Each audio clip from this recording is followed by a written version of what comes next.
Sometimes the gym is closed and you just can't leave your house, am I right? That's why in this video, I'm going to show you 5 different home workout formats that you can use to keep exercise fun, interesting, and effective when you're stuck at home.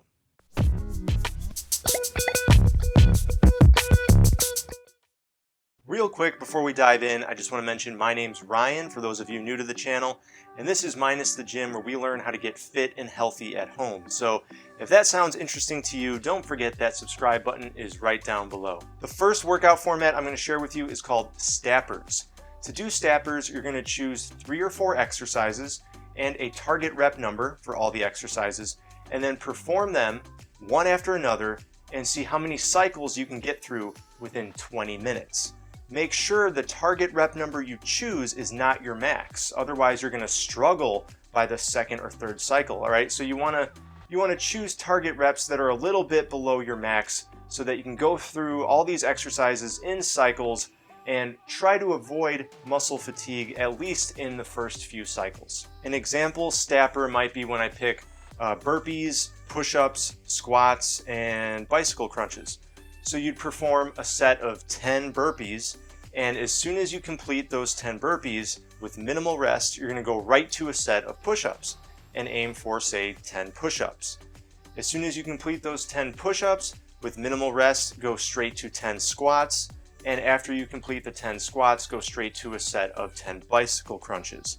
And after you've done all of them, take as much rest as you need and perform the cycle again, and repeat that as many times as you can in 20 minutes. And the way you progress this is you try to do more cycles in the same 20-minute window. So the progress is made by cramming more work into the same amount of time. The second type of home workout I recommend is called the Easy Gleason. To do the Easy Gleason, you have to watch a clock, all right? So you'll need a clock nearby, and you need to start on the hour.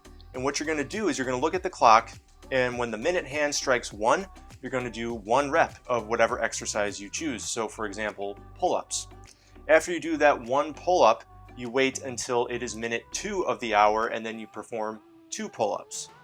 And after you complete the 2 pull-ups, you rest until minute 3, perform 3 pull-ups, and I think you see the pattern now, right? So on every minute of the hour, you perform that number of reps, and you see how far you can get into the hour until you reach failure. If you want to make the Easy Gleason harder, so I guess a hard Gleason, then what you would do is add more than 1 exercise. So try doing, for example, like push-ups and jump squats, right? That might sound still kind of easy, doing 1 push-up, 1 jump squat, and then rest for a minute, and then 2 push-ups, 2 jump squats. But wait till you get to minute 20, all right? Then you're doing 20 push-ups, 20 jump squats with very little rest before the next minute, when you got to do 21 push-ups, 21 jump squats, then it gets really tough. All right, workout format number 3 is something called ladder supersets. Now you can just perform ladders with 1 exercise if you want, but I like doing ladder supersets and using opposing muscle groups. So the best example of this is if you've seen my 100 push-ups and pull-ups per day for a month video. That one actually got a lot of views on my channel. Check that out if you haven't already. But in that video, I explain ladder supersets.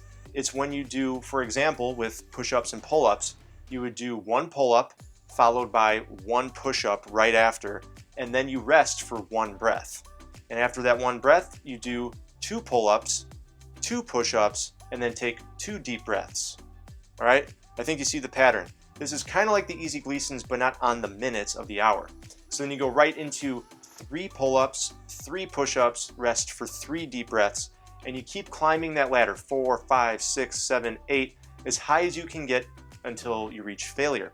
Now, once you reach failure, what you do is you go back down the ladder. So 7, 6, 5, 4, 3, 2, 1. And again, your rests are getting shorter because you're resting for a certain number of breaths based on how many reps you're doing. The cool thing about doing ladders is if you want to know how many reps you did total, you just look at what number you got to for the top of the ladder. So let's say 8 reps was the top of the ladder for you. And if you went all the way back down, you just square that top number. So if you got up to 8 and back down, you square 8 and you did 64 reps total for each exercise. All right, workout format number 4 is called Randomized Sets. And the best way to do this, believe it or not, is with a deck of cards. So what you're going to do is you're going to grab a deck of cards and shuffle it up so it's in completely random order. And then you're going to assign an exercise to each suit. So for example, I like to do push-ups for spades, pull-ups for clubs, and then some kind of leg exercise like squats for diamonds, and a core exercise for hearts that might be bicycle crunches, for example.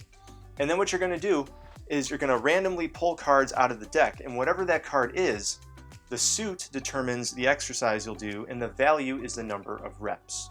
The ace I count as 1, and the jack, queen, and king I count as 10. And if you get through all 52 cards in the deck, minus the jokers, then you wind up doing 85 reps of each of the 4 exercises that you assign to the suits. Workout format number 5 is timed sets. And what you're going to do here is you're going to set a timer. I like to use 10 minutes, for example, and you just pick an exercise and see how many reps of that exercise can you perform in 10 minutes. It doesn't matter how many different sets you're breaking it up into and what kind of rest intervals you use. It's just how many reps can you do in 10 minutes. So with the example of dive bombers, for instance, I would open a timer app on my phone, set it to 10 minutes, and as soon as I start it, I would start doing dive bombers. And then I can pace myself however I want. I can go until failure and then take rests, or I can try to pace it where it's just a few reps at a time and then a short rest, however you want to do it, and see how many total reps you can get in that 10-minute time frame. One way to make this a full body workout is after you complete, say, the 10 minutes of dive bombers, do the same thing with a pulling exercise like pull-ups or body weight rows. And then another 10-minute interval of a leg exercise like lunges or squats. And before you know it, in just 30 minutes, you've done a great full body workout. All right, thank you for watching. I hope the video was helpful to you. And if any of these workout formats sounds interesting and fun, definitely give them a shot. All right, I love, these aren't the types of workouts that, you know, you're gonna progress towards like handstand push-ups or something with. It's not that kind of workout, but it's definitely something I like doing just for fun, just to change things up. And hopefully you can do the same, all right? And most importantly, I hope you're keeping safe and healthy. If you're new, don't forget to subscribe, all right? Tap that bell when it shows up. That'll notify you every time I upload. And yep, I'll see you in the next video. Take it easy.